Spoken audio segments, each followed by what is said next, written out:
something must give, something must give, something must give. I let's say that this game is going to be a very tough one for Arsenal because they have a very big game coming up on Tuesday against Real Madrid, the first leg of the Champions League game. In my podcast today, first off, it's a very good afternoon. In my podcast today, earlier today, I said I would want to see his lineup as a Mikel Arteta's lineup because I don't think he would want to risk his top players against an Everton side. Everton, they play a very physical kind of football. Do you understand? So you would not want to risk the likes of Saka starting this game against Everton, the likes of Odegaard, your top sides starting this game and risking them getting injured ahead of a big showdown at the Emirates against a big side, that's against Real Madrid. Yeah. So exactly what I said.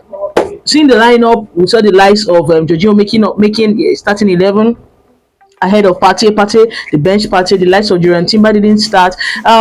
Julian Timber didn't start. Odegaard did not start. Saka did not start. Do you understand? And up front, yeah, fine. Merino also started. Sterling started. There was no Martinelli in the first starting 11. First half at the 34th minute, there was a mistake by Idrissa Gueye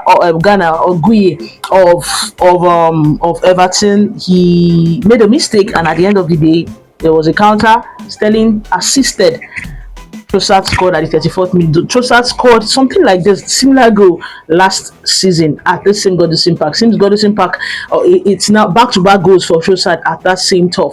Now, I was expecting us now to have at least scored more goals. Do you understand? The first half, they had a better shot. They had over 3. I don't think Everton had any shot on target in the first half. It was 0 shot on target as against Arsenal's 3-4 shot on target. Arsenal had the ball, but the ability to, convert those little chances, they have chances that they are creating, the ability to make it full chances, make it much more clinical.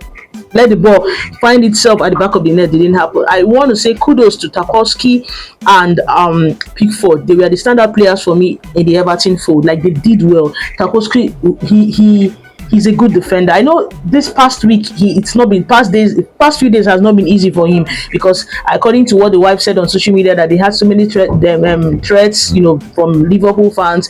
A lot of things happened. Do you understand? But then he did not allow that thing. He did not allow all the challenges he had, because he had an issue with McAllister in the last game they played against Liverpool. He didn't allow the threats and everything to deter him. He didn't allow those things to, make him lose focus from the game. He was, to me, one of the standout players today in today's game. Yes, he got a yellow card at some point in the game, but then he defended very well. He did what a defender and a captain of the side is supposed to do. My issue now is Arsenal didn't win. Do you understand? Right now, they are 11 points behind Liverpool. Liverpool will be playing tomorrow against Fulham at Fulham's home turf. Should Liverpool win this game against Fulham, it will be 14 points ahead. It's not good. It will be 14 good points ahead because they're getting 3 points, adding up to the 11 points that is separating both sides. It is 14 points ahead. So give or take, Liverpool would need like maybe 11. What am I saying? Maybe 3 more games, 3 more wins to be crowned champions. 3 more wins to be crowned champions. 3 more wins out of 7. Do you understand? It's not looking good for Arsenal. It's not looking good for Arsenal in the league.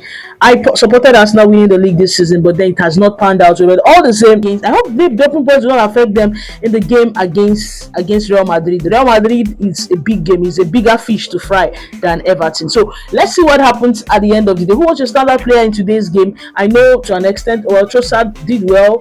Martinelli had an opportunity.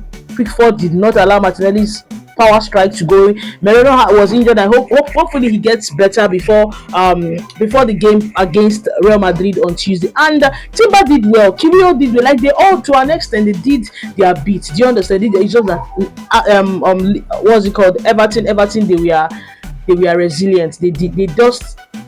A draw was okay for them. Back-to-back draws against Arsenal. That is, they chopped off 4 points from Arsenal back-to-back. So it's a good one for David Moyes. It's a good one for Everton, but not too good. It's not a good one for Arsenal.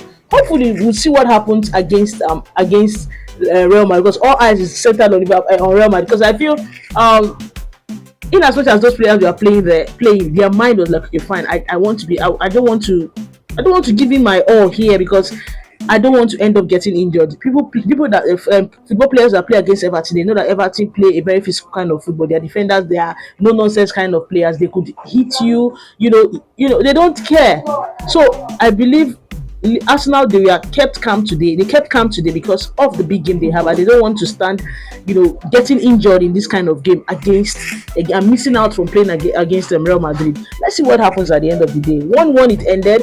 We have a couple of games that will be played by 3 p.m. and at the showdown by 5:30. It is Aston Villa versus Nottingham Forest. Crystal Palace, Brighton will be playing very soon. Ipswich Town, Wolves. Like a couple of games will be played very soon. What are your predictions? What do you think about the games that will be played? What do you think about this Arsenal game? Do you think Arsenal did enough to say, okay, fine, dropping this point because we have a bigger fish to fry on Tuesday? Kindly state your opinions in the comment section.